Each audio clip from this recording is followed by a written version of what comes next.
ini setiap kami umat-Mu Tuhan, bahwa kami pagi hari ini berjumpa dengan pribadi Tuhan, bahwa setiap kami masuk lebih dalam hadirat Tuhan. Ajar kami Bapa untuk tinggal tetap dalam hati-Mu, tinggal tetap dalam hadirat-Mu, mengenal pribadi-Mu dalam hidup kami.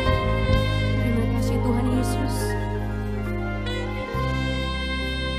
Hanya dekat Allahku, rasa tenang hatiku, Kau sertai jalanku sepanjang hidupku. Hanya dekat Tuhan saja, hanya dekat padamu ada kekuatan baru. Kaulah perlindunganku, keselamatanku.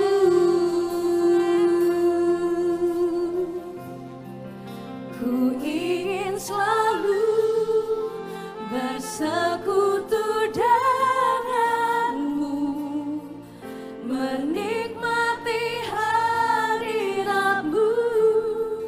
Biarkan Roh-Mu tinggal dalam hidupku. Sungguh indah bersama-Mu selamanya.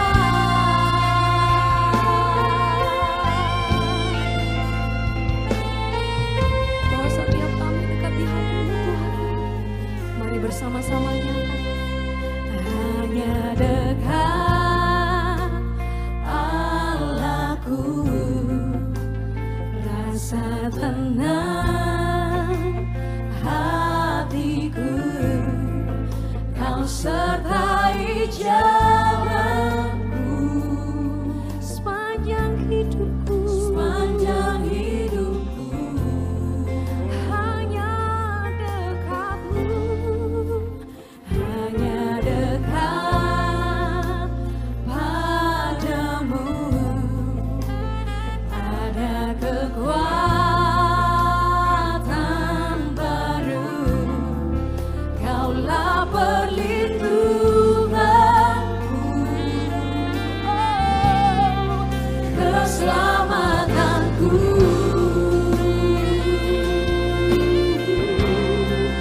Ku ingin selalu bersekutu denganmu, menikmati hadirat-Mu. Biarkan Roh-Mu tinggal dalam hidup. Sungguh indah bersama-Mu Tuhan, sungguh indah bersama-Mu. Ku ingin selalu bersekutu denganmu, menikmati hadirat-Mu. Biarkan Roh-Mu tinggal dalam hidupku. Sungguh indah bersama-Mu selamanya.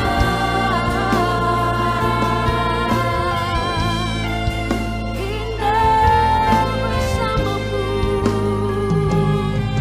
Mari umat Tuhan sendiri katakan, hanya dekat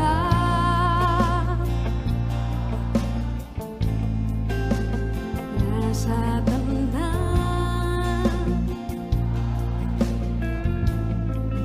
Kau sertai.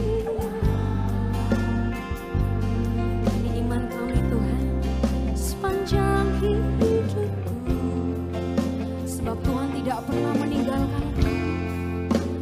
Hanya dekat padamu ada kekuatan baru. Yes, Kau satu-satu perlindungan kami.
menikmati kebaikan-Mu Bapa.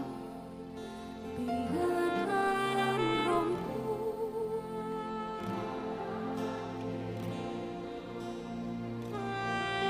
sungguh tak bersama-Mu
Bapak Ibu Saudaraku yang dikasihi Tuhan, secara khusus jemaat dan pelayan Tuhan Gereja GPI Blue Plaza Rayon 8. Bapak Ibu Saudaraku yang dikasihi Tuhan, hari ini kita akan masuk untuk mendengarkan firman Tuhan.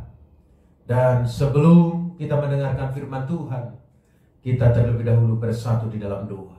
Bapak, kami bersyukur, berterima kasih untuk siang hari ini Tuhan, pagi hari ini, di hari Minggu, di tanggal 28 di bulan Juni, di akhir bulan ini Tuhan, 2020 ini, kami beribadah masih tetap secara online. Kami bersyukur Tuhan, biarlah segala puji, hormat, kemuliaan hanya bagi-Mu. Dan sebentar kami akan mendengarkan firman-Mu. Biarlah kiranya firman-Mu itu Tuhan, yang menolong kami dalam hidup kami untuk memahami lebih lagi Tuhan, lebih dalam lagi Tuhan, mengenal Tuhan, supaya kami mempunyai visi segambar dengan Kristus. Engkau memberkati setiap jemaat-Mu Tuhan. Mereka saat ini yang lemah Tuhan kuatkan. Mereka ya Tuhan yang bimbang Tuhan berikan keteguhan. Mereka yang miskin Tuhan perkaya, yang sakit Tuhan sembuhkan. Bahkan mereka Tuhan yang saat ini mengalami berbagai macam masalah, dalam nama Yesus ada kuasa yang sempurna memberkati, menolong mereka Tuhan. Dan terima kasih Tuhan, kami sambut firman-Mu di pagi ini. Biarlah Roh Kudus menuntun, mengurapi kami. Dalam nama Tuhan Yesus kami sambut firman-Mu. Yang siap terima firman Tuhan, sama-sama kita katakan amin. Puji nama Tuhan. Apa kabar Bapak Ibu Saudara? Saudara bersuka cita di pagi hari ini? Amin. Puji nama Tuhan. Baik, saudara percaya Tuhan selalu menyertai, memberkati Bapak Ibu dimanapun berada. Dan Tuhan menolong kita dalam setiap pergumulan kita. Kita buka Alkitab kita sama-sama di dalam 2 Korintus pasalnya yang ke-5, ayatnya yang ke-17. dengan judul menjadi pribadi yang baru di dalam Kristus Yesus. 2 Korintus pasal 5 ayat 17 demikian. Jadi siapa yang ada di dalam Kristus, ia adalah ciptaan baru. Yang lama sudah berlalu, sesungguhnya yang baru sudah datang. Saudara-saudaraku yang dikasihi Tuhan, hari ini kita akan belajar bagaimana menjadi seorang pribadi yang diubahkan Tuhan dan mempunyai visi, tujuan, dan cara menjadi serupa dengan Kristus. Nah, saudara-saudaraku, Yesus sedang mengundang saudara dan saya untuk menjadi seorang pribadi yang baru. Berbicara tentang menjadi seorang pribadi yang baru, tentu Tuhan sudah ubahkan kita dari yang lama menjadi yang baru. Yang lama sudah berlalu, yang baru sudah datang, yaitu hidup yang baru di dalam Kristus Yesus. Orang yang hidup di dalam Kristus menjadi mempunyai pribadi yang baru harus melakukan revolusi. Revolusi mental, berpikir, bertindak sampai Anda tiba ditinggal bersama dengan Dia di dalam kekekalan. Di sepanjang hidup kita di bumi ini, kita harus mengejar perkenanan Tuhan, mengejar menjadi seperti gambar Kristus. Saudara-saudaraku yang dikasihi Tuhan, Tuhan ingin saudara dan saya mengalami, memulihkan masa-masa yang lalu. Mungkin saudara mengalami masa lalu yang begitu berat. Bisa saja itu sakit penyakit, bisa saja itu masalah-masalah pribadi. Tuhan mau meletakkan rasa sakit, rasa malu, rasa bersalah kita di belakang kita. Kalau mobil tinggal di kaca spion belakang, supaya kita tidak nampak lagi melihatnya. Kita tidak boleh saudara-saudara mengingat-ingat masa lalu. Kita tidak boleh lagi membawa-bawa beban berat masa lalu. Ini waktunya kita membuat perubahan di dalam hidup di masa sekarang ini. Hari ini kita harus mengambil sebuah sikap, keputusan, yaitu hidup baru. Kita dapat mengalami berkat Tuhan yang berkelimpahan. Hanya orang yang hidup di dalam Kristus, yaitu mengalami hidup yang diberkati oleh Tuhan secara berkelimpahan.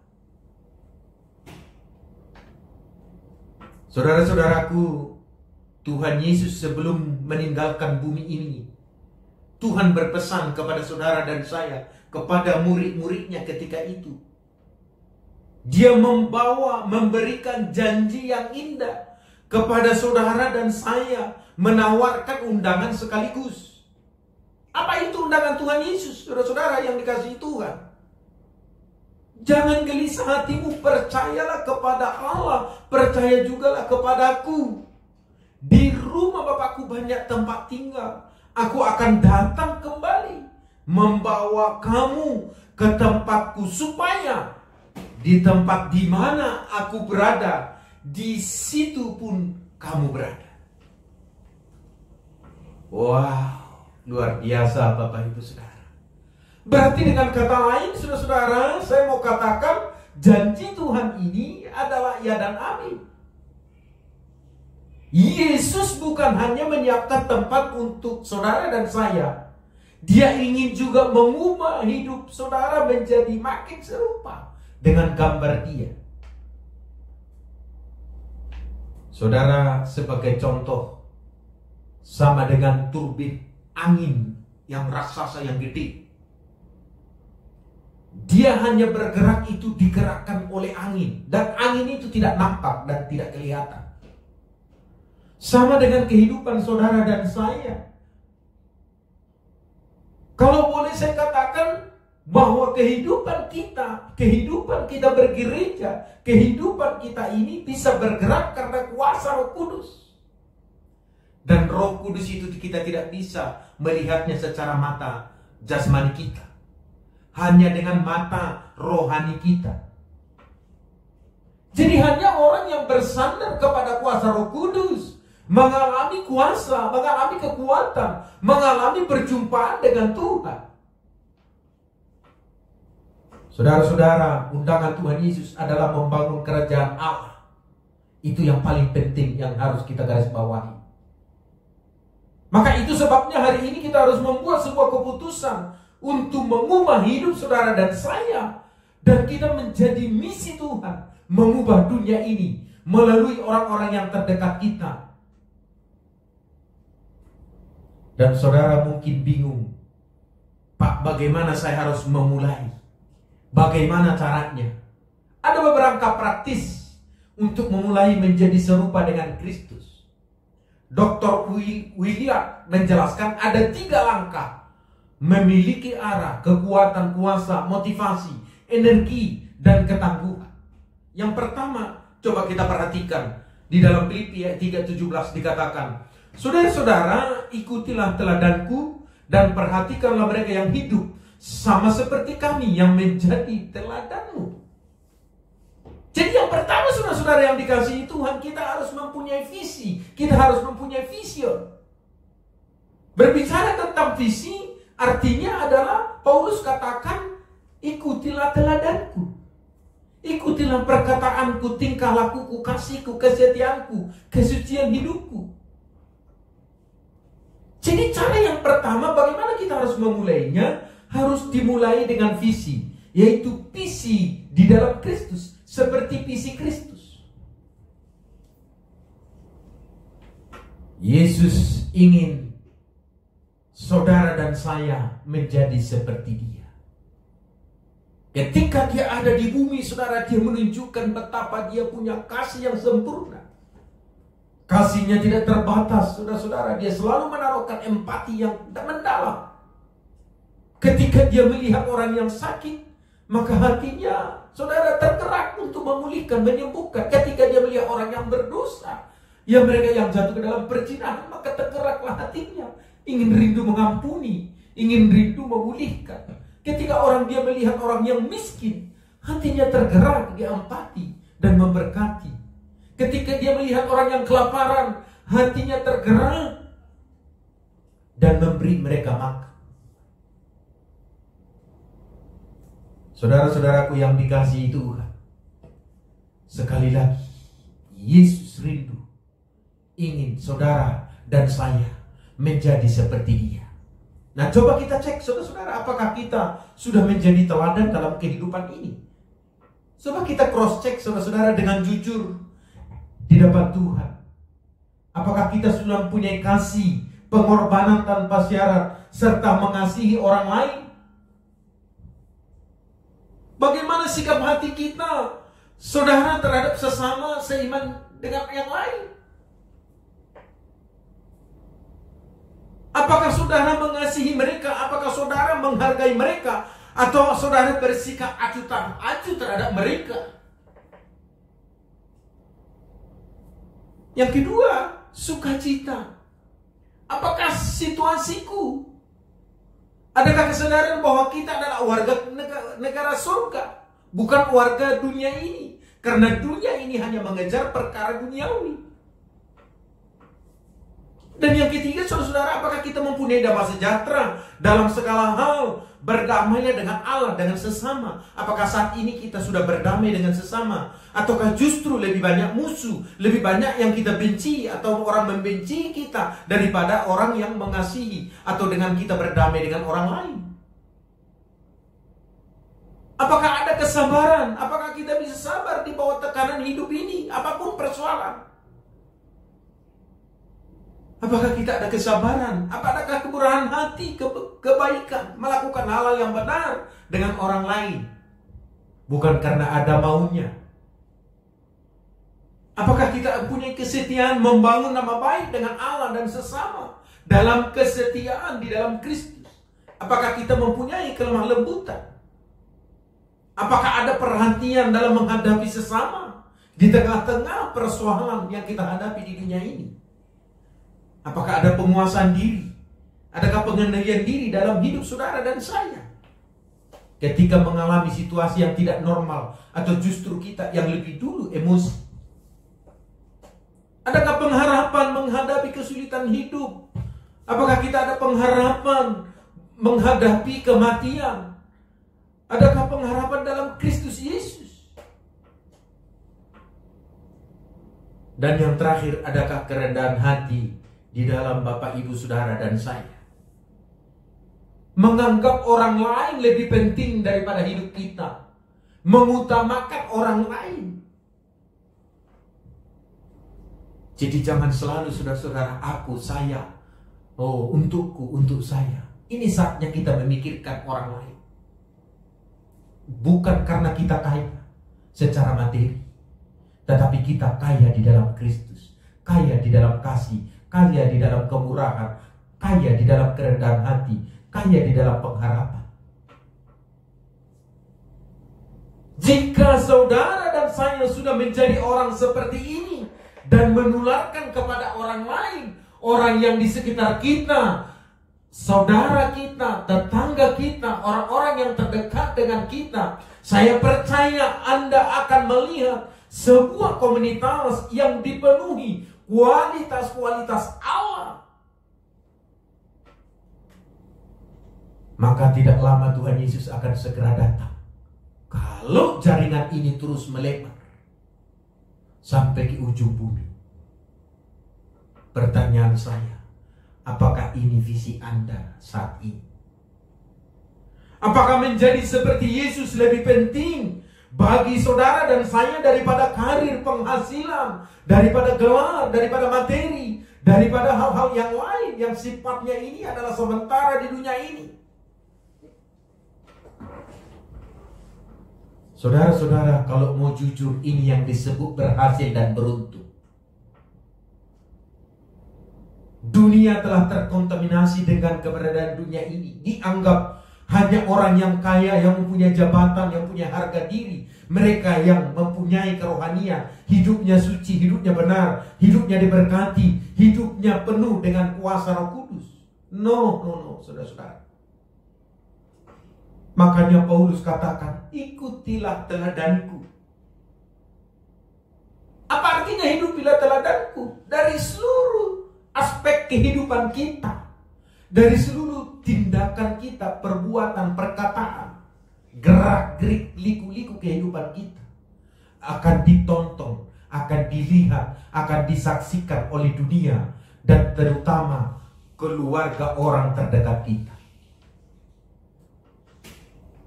Ketika saudara berakhir, selesai tugasnya di dunia ini, apakah orang lain yang ingat ketika mendengar nama Anda walaupun Anda sudah tidak ada di dunia ini?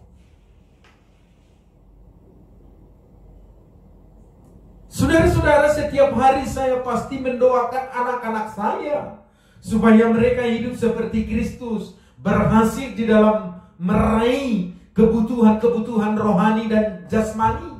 Hidup mereka tentu bahagia, bahkan mereka mengalami setiap hari perjumpaan dengan Tuhan. Hidup berkelimpahan, saudara-saudara, bukan karena mereka mempunyai uang banyak atau jabatan yang tinggi, tetapi mereka setiap hari diubahkan Tuhan menjadi serupa dengan Kristus. Maka itu sebabnya kita sebagai orang tua harus memberi contoh, gaya, teladan lewat hidup kita sehari-hari kepada anak-anak kita. Apakah masih ada mesbah doa di dalam rumah tangga? Apakah ada di situ kasih, ada kelemah lembutan, kemurahan, sukacita?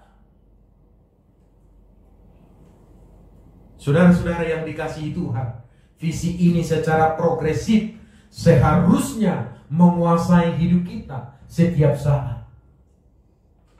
Amin, Bapak Ibu Saudara. Nah, yang kedua, coba kita perhatikan langkah praktis untuk menjadi seperti Kristus di dalam 2 Petrus pasalnya pertama ayat 5 dengan 11. Ya, 2 Petrus 1 ayat 5 sampai dengan 11.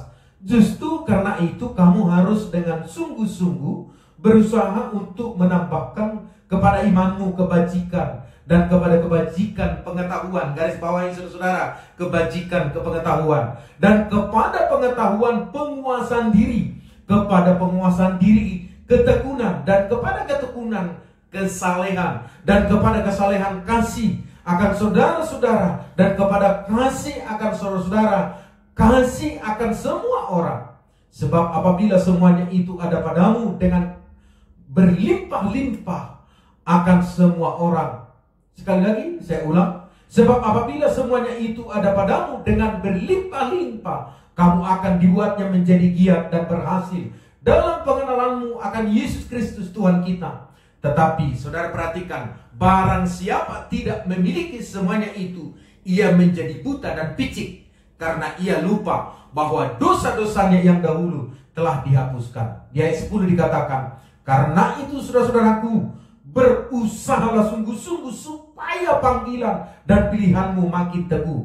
Sebab jikalau kamu melakukannya, kamu tidak akan pernah tersandung. Dengan demikian, kepada kamu akan dikaruniakan hak penuh untuk memasuki kerajaan kekal, yaitu kerajaan Tuhan dan Juru Selamat kita, Yesus Kristus. Oh, haleluya, puji nama Tuhan.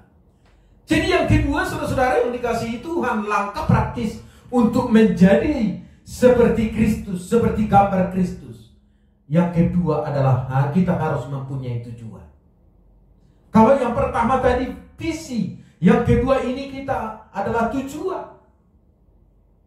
Tujuan adalah mengikuti visi. Orang yang memiliki visi tetapi tidak memiliki tujuan hanyalah seorang pemimpi. Mimpi di siang bolong. Kita harus intensional dengan sengaja merencanakan dengan matang sebelum memperhitungkan dengan sungguh-sungguh tujuan. Ini paling penting, saudara-saudara, menjadi seperti Kristus. Jadi saudara-saudara yang dikasihi Tuhan, yang pertama kita harus introspeksi diri. Benar-benar tidak cukup untuk mendorong kita kepada perubahan yang nyata. Sekali lagi saya mau katakan, introspeksi diri benar-benar tidak cukup untuk mendorong kita kepada perubahan yang nyata. Kenapa demikian, saudara-saudara yang dikasihi Tuhan? Ketika kelemahan kekurangan kita diingatkan Tuhan melalui orang-orang yang terdekat kita, melalui orang lain, bagaimana sikap saudara dan saya? Ini sangat sederhana. Karena kita mempunyai visi. Setelah kita mempunyai visi menjadi seperti Kristus. Dan yang kedua, kita harus mempunyai tujuan. Sebab orang yang mempunyai visi tetapi tidak mempunyai tujuan itu sama dengan pemimpi. Nah, orang yang mempunyai visi tentu diikuti dengan tujuan. Tetapi perhatikan saudara-saudara, untuk kita masuk kepada tujuan, kita harus introspeksi diri. Benar-benar tidak cukup hanya untuk mendorong kita kepada perubahan nyata, tetapi ketika kelemahan, kekurangan kita diingatkan oleh Tuhan, bagaimana sikap saudara dan saya? Ini paling penting, saudara-saudara.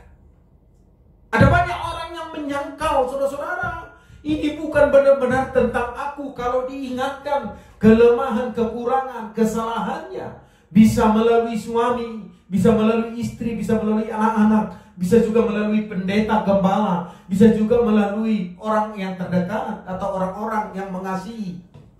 Ketika diingatkan, ini bukan tentang aku, dia yang salah, bukan saya. Oh, bisa marah. Kau pikir kamu siapa? Menilai aku sedemikian buruk, sedemikian jelek, saya tidak separah itu. Tidak terima. Bisa juga saudara-saudara yang dikasihi Tuhan, eksploitasi. Dia mengeksploitasi dirinya. Mengapa kamu tega memperlakukan aku seperti ini? Kok jahat sekali pikiranmu tentang aku. Ini ketika diingatkan, saudara-saudara. Bisa juga rasionalisasi. Ya, mungkin ini betul, tapi itu hanya karena situasi. Karena saya waktu itu lagi sakit, tidak stabil. Karena saya lagi bla bla bla bla bla bla. Ada banyak excuse, saudara-saudara. Dan yang terakhir adalah ini yang paling baik. Penerimaan, menerima. Ketika orang tegur, ketika orang nasihati, ketika orang tegur dengan kasih, saudara-saudara, orang akan mengevaluasi. Oh, mereka mengatakan kebenaran dengan kasih ketika minta hidupku. Mereka peduli padaku. Ini pasti betul tentang aku. Saya harus perbaiki. Saya harus merubah. Saya harus berubah. Wah, ini yang respon yang baik. Seharusnya ketika firman Tuhan ditabuh, saudara-saudara meresponi. Karena ini adalah sebuah kebenaran.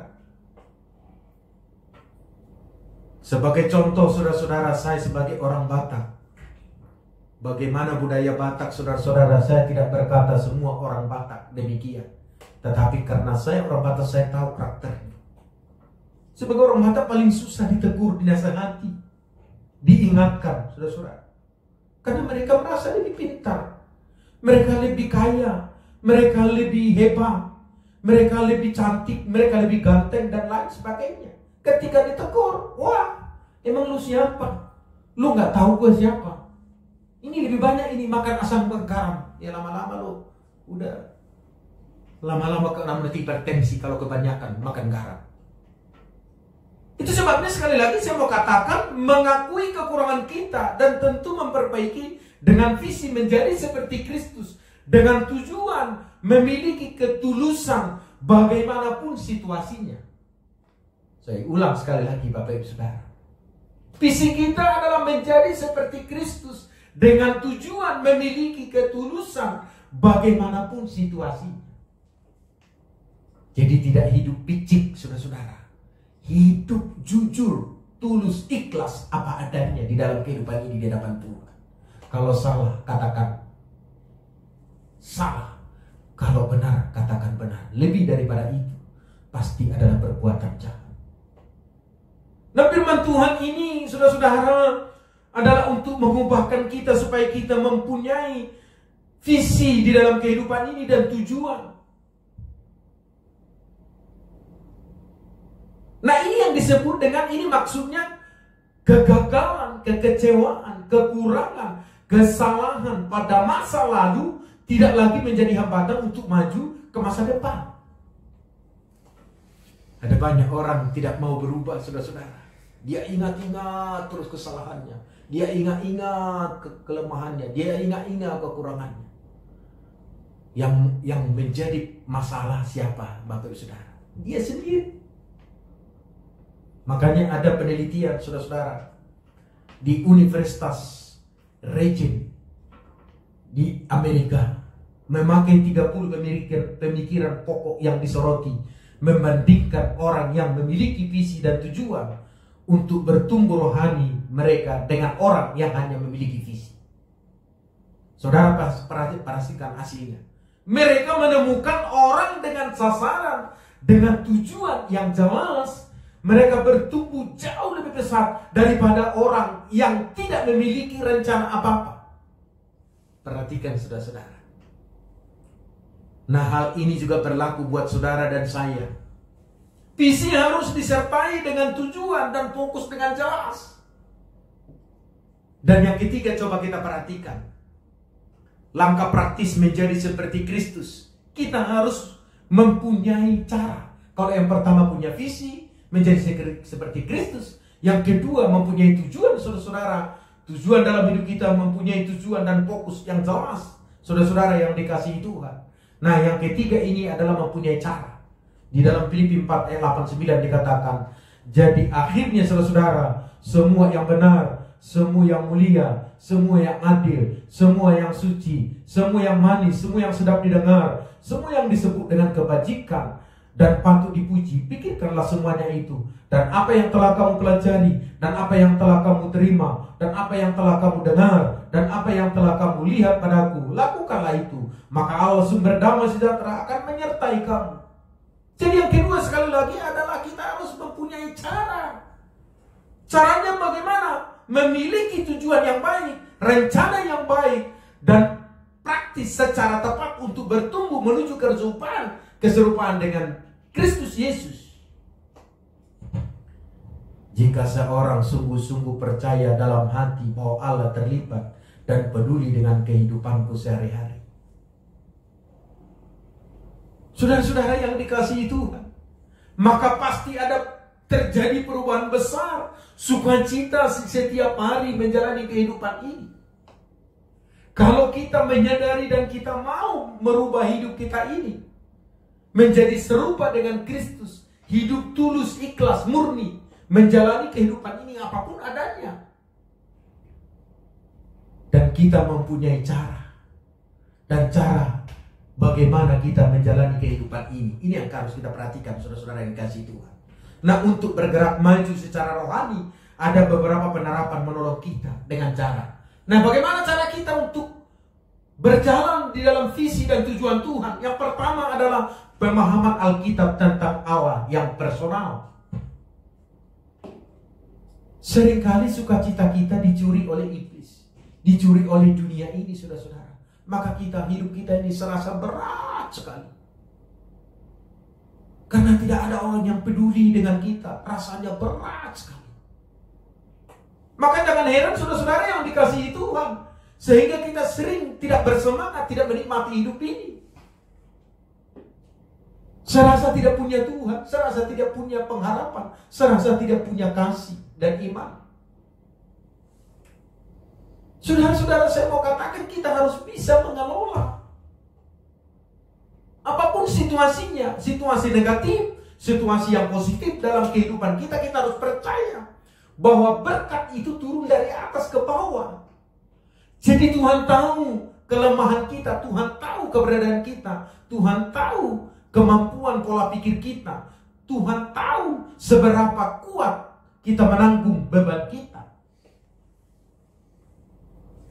Itu sebabnya sekali lagi saya mau katakan, tidak boleh angka negatif itu lebih tinggi daripada pikiran yang positif. Kita harus selalu di bawah pikiran-pikiran negatif. Dan yang kedua adalah caranya pemahaman Alkitab tentang sukacita. Kitab Filipi adalah rahasia Alkitab tentang sukacita, saudara. Kalau saudara bisa baca dari pasal pertama sampai akhir, itu berbicara banyak tentang sukacita. Saudara, Paulus menurut surat Filipi ini, ia sedang menjadi tahanan rumah. Saudara bisa bayangkan orang di dalam penjara. Dia bisa bersukacita. Apapun keadaan Bapak Ibu Saudara dan saya, Tuhan meminta kita selalu bersukacita. Dan ini tidak mudah.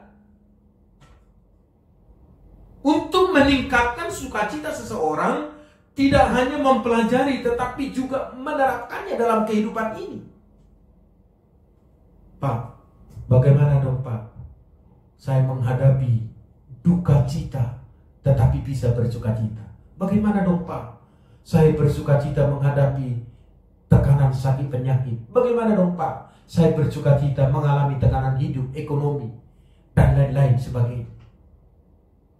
Makanya pelajaran Alkitab tentang kehidupan rohani ini tidak sama dengan pelajaran dunia ini yang mengejar hanya dengan harta, hanya mengejar kesenangan-kesenangan duniawi, saudara-saudara. Ini memang kita harus pisahkan. Bukan berarti kita kaya tidak boleh, punya jabatan tidak boleh. Tetapi saudara harus dengar bahwa yang paling utama yang kita kejar adalah perkenanan Tuhan di dalam kehidupan ini. Sukacita itu tidak bisa dibeli pakai uang, tetapi hanya hidup mengenal Kristus, mendalami, memahami Alkitab, memahami kebenaran Tuhan, memahami isi hati Tuhan. Dan yang ketiga, saudara-saudara, bagaimana caranya? Setelah kita tadi punya tujuan, punya visi dan punya tujuan, sekarang cara yang ketiga adalah caranya adalah kita penyembahan dan doa. Melalui doa, pujian, penyembahan, musik, mengungkapkan diri kita kepada Allah yang kita kasihi melalui Yesus Kristus. Saudara-saudara, dengan disiplin menyerahkan beban kita setiap hari di kaki Tuhan. Setiap hari, setiap beban kita. Saya kalau berdoa pagi hari atau sore hari, saudara-saudara, sebelum berdoa mungkin masih berat kepala memikirkan segala sesuatu.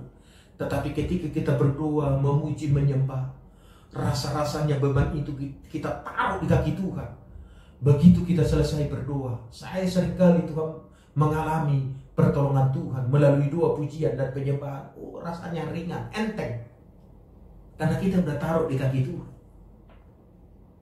Dan kabar gembiranya, saudara-saudara, zat-zat endorfin yang dilepaskan melalui doa, pujian, penyembahan kita akan menghasilkan pandangan yang positif tentang kehidupan ini. Jadi energi-energi yang negatif itu secara otomatis itu terbuang dan digantikan menjadi energi yang baru, yang positif, sehingga pandangan kita tentang kehidupan ini menjadi positif. Dan Tuhan rindu saudara dan saya menjadi pribadi yang baru dalam Kristus. Dan saya mau katakan, proses pengudusan ini tidak terjadi dalam waktu satu malam. Setiap langkah dalam perjalanan hidup kita ini terus belajar, belajar, belajar, belajar, belajar. Belajar tidak berbicara karena mungkin saudara dan orang lain sudah doktor, atau katakanlah doktor teologi atau S3. Tidak cukup hanya di situ. Ini berbicara tentang saudara-saudara, visi kita mengenal siapa Yesus supaya kita menjadi serupa dengan Dia. Dengan tujuan hati yang murni, tulus, bukan picik. Dengan cara memahami Alkitab, doa, pujian, penyembahan. Dan mengenal Dia dalam hidup kita. Secara terus menerus. Setiap hari, setiap jam di dalam kehidupan kita ini. Dan satu hal yang kita tahu, Yesus tidak pernah mengiming-imingi kehidupan Kristen di depan kita seperti pancingan yang tidak pernah dapat kita raih. Hidup berkelimpahan adalah hal yang sudah tersedia bagi kita sekarang. Tuhan telah sediakan. Tetapi kita tidak menyadari karena apa? Pikiran kita masih pikiran dunia ini. Kalau Tuhan sudah ubahkan, kita mau berubah, maka pandangan kita tentang kehidupan ini akan berbeda, saudara-saudara. Dan itu selalu dimulai dari kita, dari dalam diri kita. Revolusi berpikir, bertindak, dari menjadi milik Kristus menjadi seperti Yesus. Dimulai dari diri kita. Kemudian orang-orang yang terdekat kita, tetangga dekat kita. Kemudian melangkah lagi kepada orang yang sekitar kita. Terus semakin jauh, semakin melingkar, saudara-saudara. Sedikit demi sedikit, hari demi hari, lepas seluruh komunitas akan berpikir, bertindak, menjadi makin seperti Yesus Kristus. Ini yang Tuhan mau dalam kehidupan kita, Bapak Ibu Saudara. Jadi sebagai kesimpulannya, langkah praktis untuk menjadi seperti Kristus, yang pertama mempunyai visi, menjadi segambar dengan Kristus. Dan yang kedua mempunyai tujuan, memiliki ketulusan, kejujuran bagaimanapun situasinya, untuk kita bisa berubah ketika ditegur oleh Tuhan melalui orang-orang terdekat kita. Dan cara, yaitu pemahaman Alkitab, bersukacita di dalam doa penyembahan dan di dalam pujian kita setiap hari kepada Tuhan. Saya percaya ketika ini saudara diubahkan oleh Tuhan, maka kita bisa mengubahkan dunia ini dan Tuhan akan segera datang. Puji nama Tuhan. Tuhan memberkati saudara dan saya. Amin.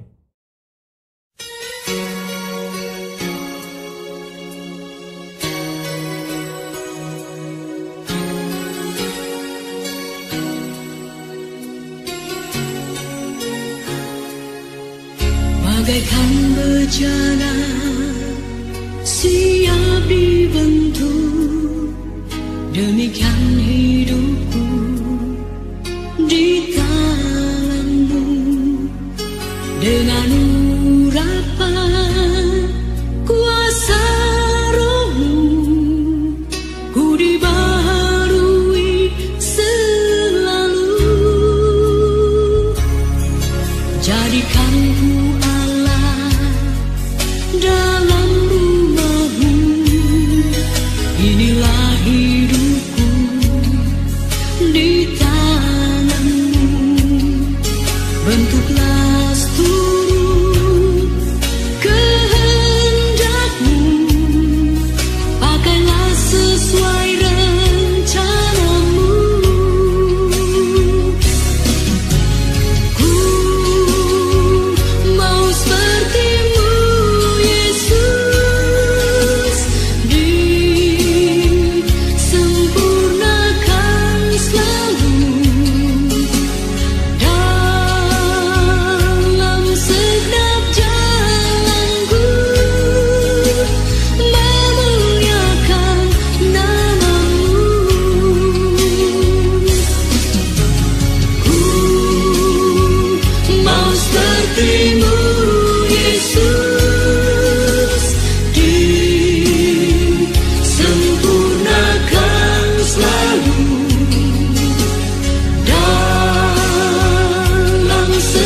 segenap jalanku memuliakan nama-Mu.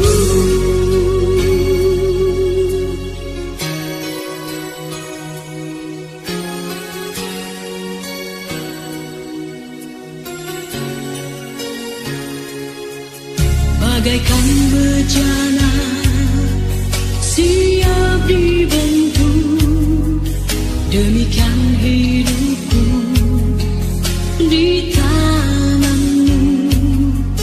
Dengan urapan kuasa Roh-Mu, ku dibaharui selalu. Jadikan ku Allah dalam rumah-Mu, inilah hidupku di tangan-Mu. Bentuklah seluruh kehendak-Mu, pakailah sesuai rencana-Mu. Ku mau seperti-Mu, Yesus, disempurnakan selalu dalam segenap jalanku memuliakan nama-Mu. Ku mau seperti-Mu, Yesus, disempurnakan selalu dalam segenap jalanku memuliakan nama-Mu, memuliakan nama-Mu.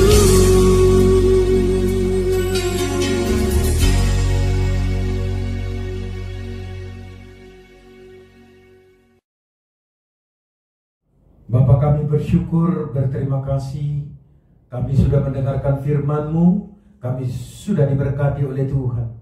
Terima kasih untuk firman-Mu Tuhan. Biarlah kami semua menjadi pelaku-pelaku firman-Mu Tuhan. Hamba-Mu berdoa untuk seluruh jemaat-Mu Tuhan. Apapun persoalan pergumulan hidup mereka, dalam nama Tuhan Yesus, Engkau memberkati Tuhan. Setiap pribadi lepas pribadi, suami, istri, anak-anak, keluarga lepas keluarga, dalam nama Yesus. Ada kuasa, ada mujizat.